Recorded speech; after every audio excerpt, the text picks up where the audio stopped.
Hello प्यारे बच्चों, Lakshman classes में आपका स्वागत है। हम लोग कक्षा 10 का विज्ञान का अनसॉल्व पेपर हल कर रहे हैं।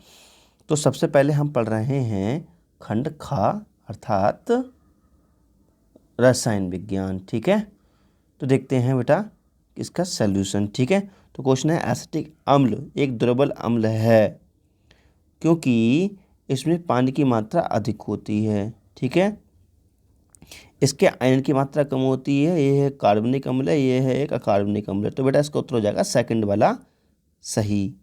ठीक है, क्योंकि ये है इसमें आयन की मात्रा कम होती है। ठीक है, लिखा है कौन सी धातु ठंडे जल के साथ अभिक्रिया कर लेती है, तो इसमें बेटा उत्तर हो जाएगा सोडियम। ठीक है, तो बेटा देखते हैं इन सब के उत्तर हमने कॉपी पर लिख रखे हैं, जल्दी जल्दी से सोल्यूशन देख लेते हैं इसका। ठीक है, तो बेटा इसका उत्तर हो जाएगा, इसमें बेटा आप लगाओ, इसमें आयरन की मात्रा कम होती है, ये वाला लगाओ इसमें उत्तर। ठीक है बेटा, 5 में का फर्स्ट। ठीक है, तो बेटा यहाँ गलती से बच्चे का टिक लग गया है ये। ठीक है, मैंने स्टूडेंट से लिखवाया, मिस्टेक हो गई उससे। इसमें उत्तर होगा ये वाला, आयरन की मात्रा कम होती है, ये उत्तर नहीं होगा। ठीक है, चलो अगले बढ़ते हैं। कौन सी धातु ठंडे जल के साथ अभिक्रिया कर लेती है, तो सोडियम बताया था अभी मैंने। लिखा है पीएच, क्वेश्चन है बेटा पीएच इक्वल टू 4 का मान के लिए H प्लस आयनों की सांद्रता बताइए। ठीक है, पीएच इक्वल टू 4, बेटा ये बराबर का साइन होना चाहिए। ठीक है, अनसॉल्व पेपर में लेना दिया हो। पीएच इक्वल टू 4 का मान, पीएच इक्वल टू 4 का मान के लिए विलयन में H प्लस आयनों की सांद्रता बताइए।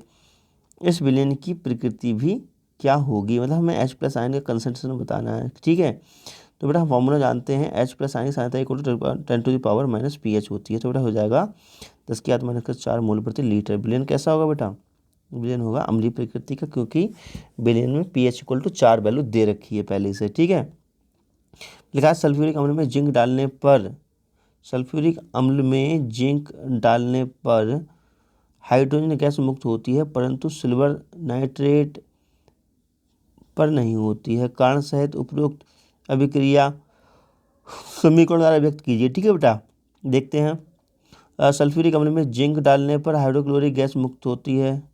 ठीक है, हाइड्रोजन गैस मुक्त होती है, परंतु सिल्वर डालने पर ऐसा नहीं होता है। ठीक है बेटा, क्योंकि इलेक्ट्रोकेमिकल सीरीज में हाइड्रोजन H2 का स्थान सिल्वर से ऊपर आता है। ठीक है, और हम जानते हैं कि इलेक्ट्रोकेमिकल सीरीज में हाइड्रोजन से ऊपर की सभी धातुएं अपने से नीचे वाली धातुओं को विस्थापित कर देती हैं। ठीक है, तो बेटा यहाँ पर जिंक जो है ना, जिंक जो है वो हाइड्रोजन को, जो जिंक है क्या है, इसमें तो मिस्टेक लग रहा है लिखा हुआ। तो बेटा देखते हैं इसका आंसर। ठीक है, तो देखो जैसे कि हाइड्रोजन जैसे हम ये डालते हैं। ठीक है, तो यहाँ पर क्या होता है, H2 गैस विस्थापित होती है, तो प्राप्त होता है ZnSO4 प्लस H2। ओके, तो और Ag डालते हैं बेटा। ठीक है, H2SO4 में।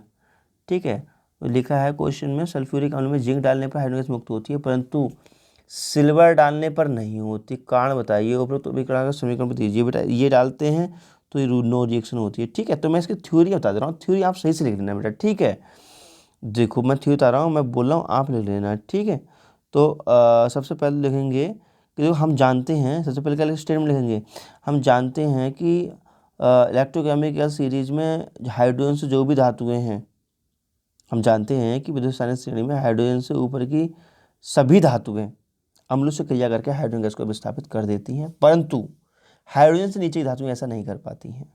ठीक है, इतना लिखना है आपको। ठीक है, उसके बाद नीले से लिखना है क्योंकि जिंक विद्युत रासायनिक श्रेणी में हाइड्रोजन से ऊपर रखी गई है, इसीलिए ये H2SO4 से क्रिया करके हाइड्रोजन गैस को विस्थापित कर देगी।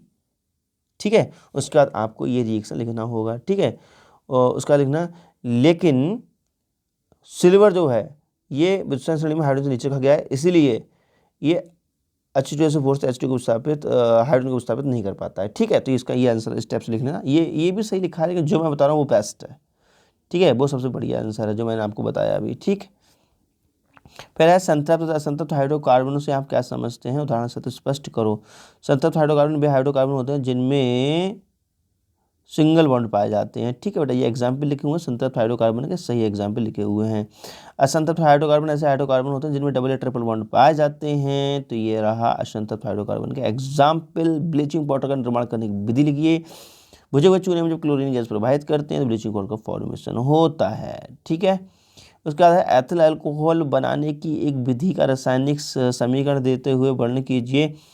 निम्न के साथ अभिक्रिया का रासायनिक समीकरण भी लिखिए। ठीक है बेटा, तो एथिल अल्कोहल बनाने के लिए क्या करते हैं, जब एथिलीन को जल में घोलते हैं तब प्राप्त होता है हमें एथिल अल्कोहल। अब देखो निम्न से क्रिया करा रहे हैं, सोडियम से क्रिया करा रहे हैं तो बेटा सोडियम मेथॉक्साइड प्राप्त होता है। ठीक है, कार्बोक्सिलिक एसिड के साथ कराएं तो एस्टिकरण होता है बेटा। ठीक है, उसके बाद H2SO4 से कराते हैं तो आपको एथीन प्राप्त होती है। ठीक है, PCl5 से करा रहे हैं तो ये रिएक्शन प्राप्त होती है। तो बिल्कुल ठीक है। Okay, thank you, bye bye. Video को लाइक कर दो, चैनल को सब्सक्राइब कर लो, शेयर कर दो भाई जान सभी किसी को। ठीक है, सही है भाई, ठीक है, ओके बाय।